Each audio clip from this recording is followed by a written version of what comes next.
被告人には黙秘権があります。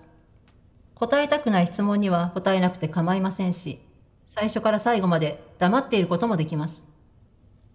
質問に答えても構いませんが、あなたが話したことは、あなたにとって有利な証拠にも、不利な証拠にもなります。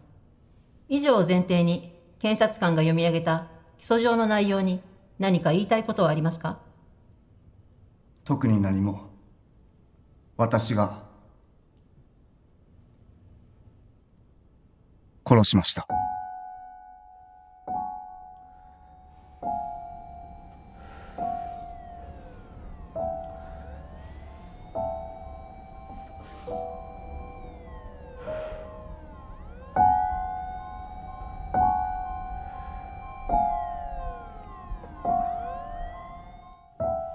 この罪は僕のもの。